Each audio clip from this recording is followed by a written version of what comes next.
Laodicea, human failure or God's victory? So let's read about the problem.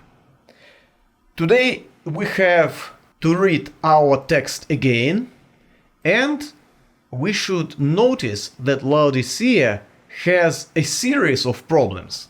The text tells us. This is Revelation chapter 3, verses 15 and 16. I know your deeds, says Messiah, that you are neither cold nor hot, or that you were either cold or hot. So because you are lukewarm and neither cold nor hot, I am about to spew you out of my mouth. Here we see the main characteristic of Laodicea, lukewarm. It is not hot, it is not cold, and as a result, the Messiah promises to spew. Actually, in the book of Leviticus, chapter 18, verse 25, we read, For the land has become defiled, therefore I have brought its punishment upon it. So the land has spewed out its inhabitants. To be lukewarm doesn't mean to be indifferent. And it's a myth. Many people believe lukewarm is indifferent. No, it is not. It means to believe in self-righteousness, at the same time refusing to be transformed by the power of God. And exactly as the promised land would not tolerate sins of the children of Israel, the Messiah will not tolerate sins either. For you say, I am rich, I have made myself wealthy, and I need nothing, but you do not know that you are miserable and pitiable and poor and blind and naked. The angel of Laodicea believes that he is rich. And actually the angel of Laodicea represents the Laodicean church, and those characteristics are applicable to the entire church. This reminds about people who write checks without having sufficient funds. They believe they are rich, but they are not, and this is exactly what is said about Laodicea. This is how Laodicea imagines its condition. And this is how Laodicean reality looks like. For you say, I am rich, I have made myself wealthy, and I need nothing. But you do not know that you are miserable and pitiable and poor and blind and naked. As we can see, there is a series of characteristics of Laodicea. And now, let us put those characteristics on the screen. We will see interesting thing. If you take those characteristics and analyze them, you will see that actually, number one, we find that Laodicean people are lukewarm. That's number one.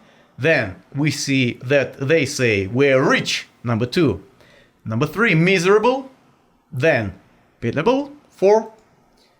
Poor. 5. Blind. 6. And naked. 7. Interestingly enough, when you read in the text how the Laodicean church is characterized, you find 7 characteristics. However, the second one is something which Laodicea believes in, but it is not true. So rich, number 2, is not applicable, and it must be removed. The second one is just out of Laodicean imagination. This is what Laodicea thinks about. We have to exclude this characteristic. And when you exclude rich, because it's not reality, you have 6 characteristics. Isn't it interesting? God wants to have 7, but Laodicea has 6.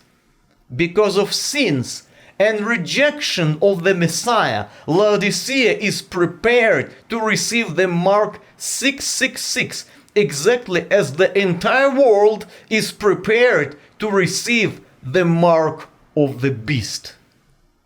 And what is the solution for that? Like, what is proposed by God? How can we solve this issue? God says, I advise you to buy from me gold refined by fire, so that you may be rich, and white clothes, so that you may dress yourself, and so the shame of your nakedness will not be revealed, and eye salve to anoint your eyes, so that you may see. This is what we are told to do in order to become rich, to dress ourselves and to be able to see.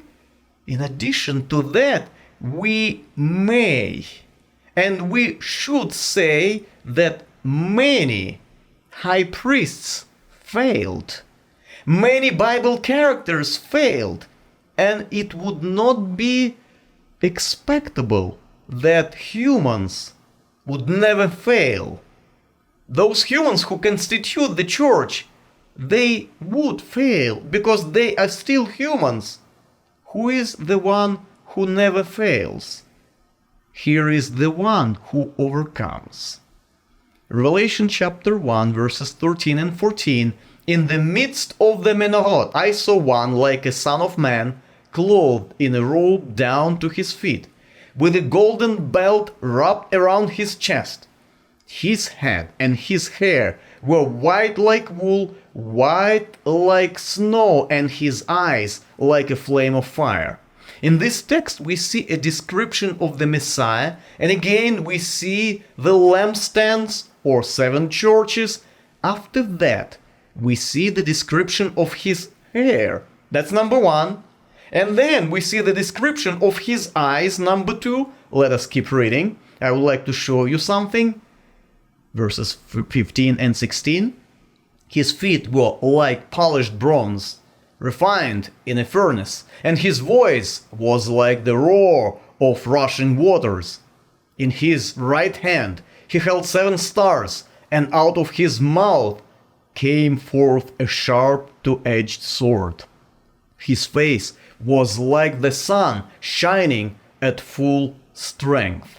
In this text we find a description of his feet. Number 3, I would like to remind that in the previous text we found 2 already. Now we have the description of his feet, that's number 3.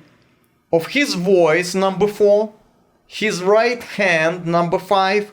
His mouth, number 6. And his face, interestingly, number 7. The Messiah, his appearance, has 7 characteristics. And interestingly, these characteristics address the problems of Laodicea. Laodicea is miserable, but the Messiah is great. Laodicea is naked, but the Messiah is dressed like the high priest. Laodicea is blind, but the Messiah has eyes, which are eyes like a flame of fire.